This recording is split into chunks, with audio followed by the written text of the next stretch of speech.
Hello everyone and welcome back to St. Aubrey. We're here with the Porter from Ultramesh and I'm going to do a quick flight in it. We'll just get a chance to see what it's like. I don't know everything about this aircraft, but it does come with a bunch of features that we haven't seen otherwise. One of them is you can actually res various objects to connect to the aircraft. So this is the GPU, and I'm just going to put it on auto, and then we just have to connect it.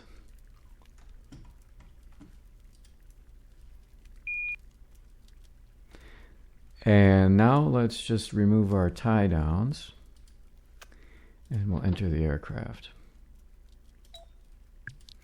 So what happens at first is it will put you inside the aircraft with this view, and there's a good reason for that. The aircraft does not control your mouse button. I'll have more on that later. And that is so you, even in your mouse look, will have the ability to do things like the door and stuff like that. Anyway, what we've already set up is I have my external power on and battery on. We also want to have this generator on and the auxiliary fuel pump. Let's turn our position lights so they're on. Landing lights are off, and we'll put the brakes on. See, you can brake on, and we'll turn our avionics buses both on.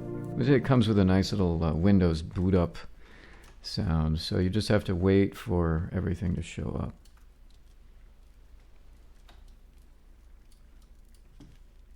Now we'll put our fuel on, and I think that's everything.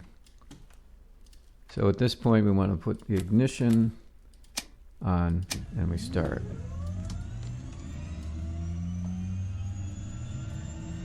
It comes with a number of gestures which you actually need. So once we get to a certain RPM, we want to make sure that this is not on cutoff anymore. And the gesture for that is 9. I have other gestures connected to 9 and 3 and 7 and 1 and some of the other numbers that are used for the gestures here. So you'll see that there'll be some spurious chat messages that come out, and just never mind those. Turn off external power, and I'm going to de-res the power unit. Well, it actually doesn't de-res from there.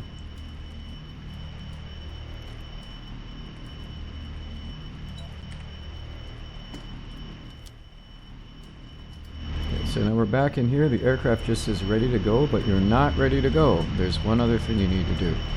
And this is something that we know we can now turn off the ignition and start. Let's put our strobe on. And I'm going to put my landing lights on as well. And move them to the down position so they're actually visible.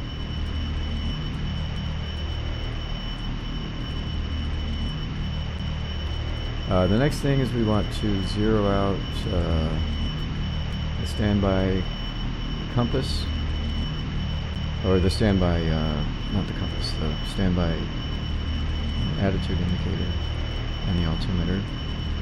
And the last thing that we want to do is get these over here, these trims to be in a green. And that's that rudder trim right here. Let's see if I can see it there. Oh, it's kind of hard for me to see it from here. My arm's in the way, I guess. It seems to be the other way.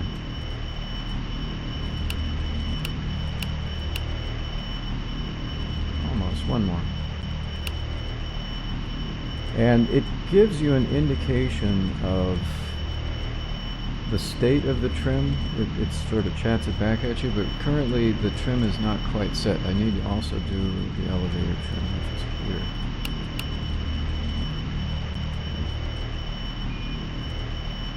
This is the correct state, I think.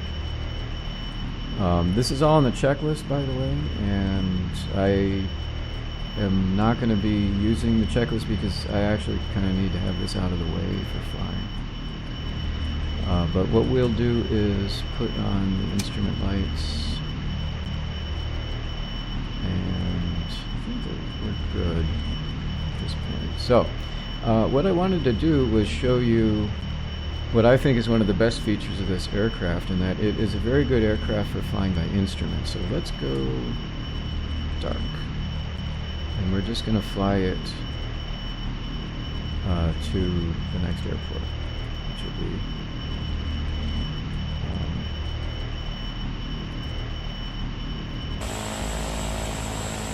I'll just not too far up the airways.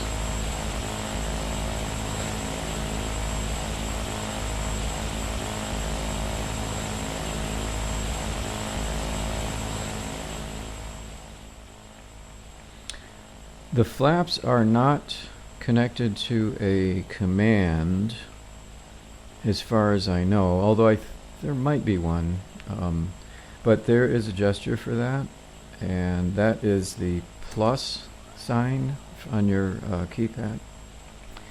So if you do it twice, you have full flaps, and then minus, of course, will retract them. So what you want is 28 degrees of flaps for it. So we currently have our lights on, we have our flaps set, we have our trim set, the instruments are looking good, aircraft state looks good, so 50% for takeoff. This is a turboprop, and so very seldom are you going to go to 100%.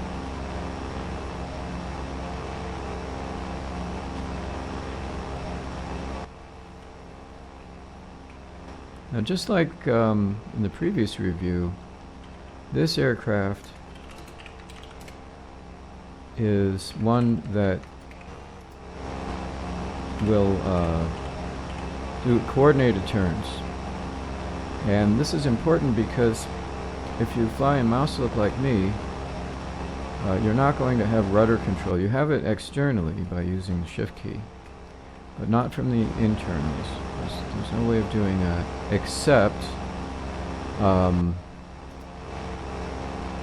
well, actually, no, I don't think there's any way of doing it, but there is a mode where you type X, and then it puts you into a decoupled mode where your control of the rudder and your control of the ailerons are separated, so it no longer will coordinate the turns for you. And the reason I don't use that is I don't think it's really the best way to fly this aircraft, but you can. It's permanent though, and I don't think there's any way of taking it to the previous setting.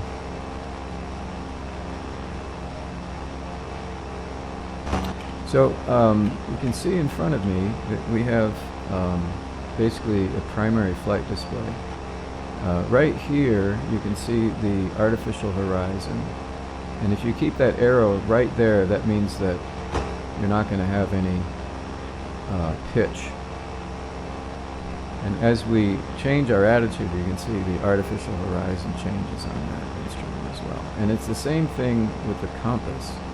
Compass and the moving map are all included right in this PFD here. So you need to kind of get used to using it. Now on the top of the PFD, that's right here, you have an indicator. This is it's like a turn and slip indicator. I don't think we have a slip indicator. It does indicate the amount of bank, and right here this would be considered a rate 1 turn. So with a plane like this, I'm going to be using it primarily to simulate doing general aviation, so I really would not want to go past a rate 1 turn unless I have to. Just keeping an eye on the altitude tape, which will kind of show me whether or not I'm gaining altitude. I'm going to just keep it right around 110.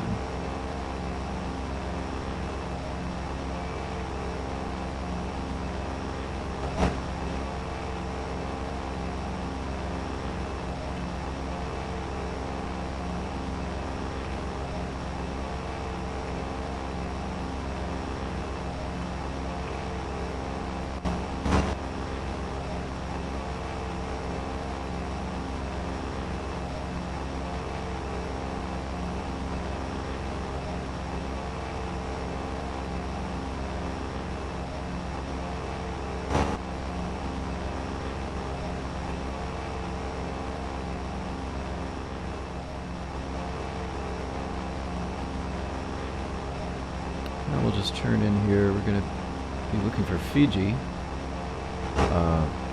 Pretty sure this is where Fiji is. I actually am I'm kind of flying slightly blind here. Yeah, there's Fiji. So the thing with Fiji is it has a unique approach, and we want to be able to get visual with the runway. So we can do a little pattern. You see those towers there. Those towers are kind of beam the runway, and we want to be a beam runway too. So I'm just going to turn in on this side of the towers, and I want to stay a beam the runway there. At the same time, I'm going to lower this, and I'm going to get my flaps down. 38. Now I never raised them, which is a mistake, but I guess we ended up flying a little slower than we intended to. So when you land this thing, you have to be on top of the throttle. If you have too much throttle, you're going to airmail it. You'll run long. Seem like the plane doesn't want to stop. So the checklist basically says you want to be at about 30% when you cross that threshold. So I'm just going to come in here at 40. I'm going to line it up, get it down to 35, see if we can start losing a little altitude. 30, 25, little flare, and we're down. So now if you take a look at my score, you'll see 45. There's a reason for that, and there's a reason why I don't mind. I will show you that in just a moment as soon as we clear the runway.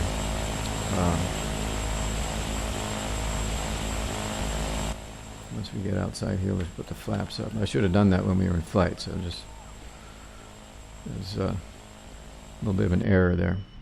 Anyway, when you do these landing rate monitor things that they have here in Second Life, those are based on the rotation of the aircraft. And this aircraft is a tail dragger, but the rotation for when it's in this particular orientation is not exactly what you would expect for a tail dragger. So if I set this thing to have 0 rotations, it still looks, as you can see, it looks like it's still dragging its tail. So in order to get a good score, you would actually need to be rotated like that. And that is a terrible way to land, because then you're going to crush this wheel. So if you land correctly, you're going to get a bad score, basically. So there's just keep that in mind. So once we are, I'm going to just turn the sun back on. Once we're finished, to turn the engine off, you have to move this lever here to the red zone. That's where it says cutoff there. And we do that with the gesture of 3.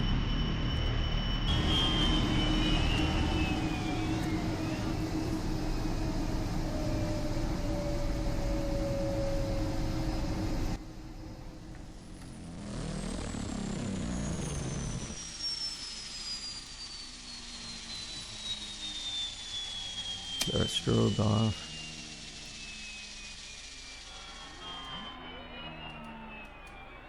I had a little trouble with the click spots. There we go.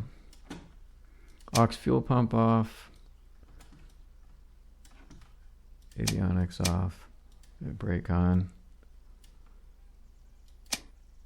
This off, and we'll put that bar off. And we'll shut off our fuel here. So I've probably forgotten something, but I think it's pretty much set. These levers should be down. As you can see, these get just completely bent out of shape, and you do have to reset them every time you fly the plane again. So let's exit, and we'll go back to our little EFB here, and we'll put on our covers, tie downs. So there you go. Now, I'm not really supposed to park here, but that's okay. This is just for the video. So thanks for stopping by.